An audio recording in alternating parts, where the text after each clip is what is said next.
closes the gap and bridges those differences. My desire is to help you make the most of your mic, whatever it may be, and connect with those receiving your message.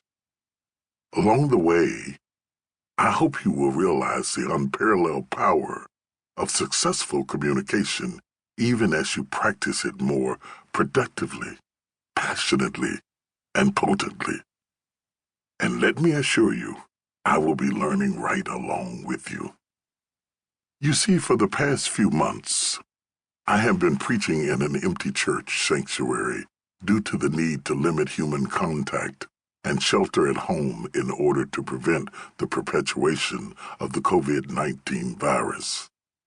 Just as the global pandemic has touched and altered all facets of human life, so too has it required church to marry technology with tenacity in order to create connections, facilitate corporate worship across the countless screens, lift up one another in prayer, and experience sermons intended to empower, equip, and enhance our faith during these calamitous times.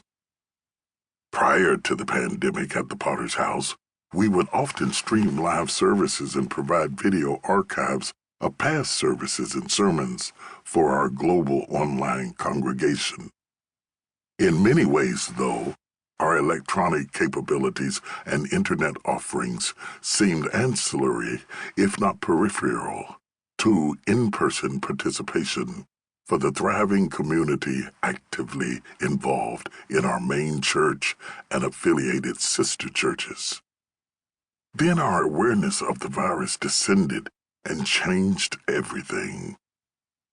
We maximized our technical capacity for reaching out, connecting, and communicating as a church body. Small groups began meeting with Zoom for their Bible studies, and social media became the method of reaching out to those in need. Overnight, our online audience increased by 200%. The coronavirus amplified the power of the microphone, and I was not about to let it drop. I was bombarded with requests for interviews, overwhelmed by personal calls and texts from people wanting my opinions on how to function in the pandemic, and sought by pastors and ministry leaders for counsel on conducting their services and meetings. All that sustained us was our words.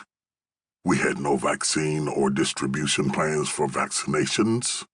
No one knew what to do, where to turn, or exactly what to believe. A reporter interviewing me from a well-known conservative station asked how I prayed for our nation.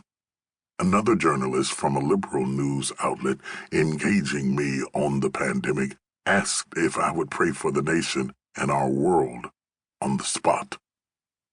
Feeling a responsibility to use my platform to combat the contagion, I invited doctors, scientists, medical experts, and the Surgeon General from our state to address my online viewers with critical information about how to prevent the spread of the virus and how to proceed if they had been exposed or were experiencing symptoms. I also asked psychologists, counselors, and therapists to advise us on how to maintain our mental health by keeping depression, anxiety, fear, and anger at bay. Financial advisors and employment coaches also participated.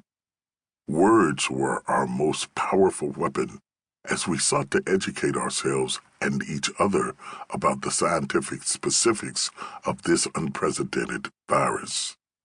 Words became our lifelines against loneliness and isolation as we endured separation from loved ones, co-workers, community members, and church family. This crisis left our nation more separated than ever before. We could not leave our homes, shake hands, or hug loved ones and friends.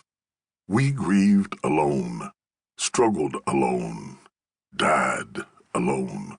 Working from home, we had to learn to command an audience online while our kids cried for more cereal.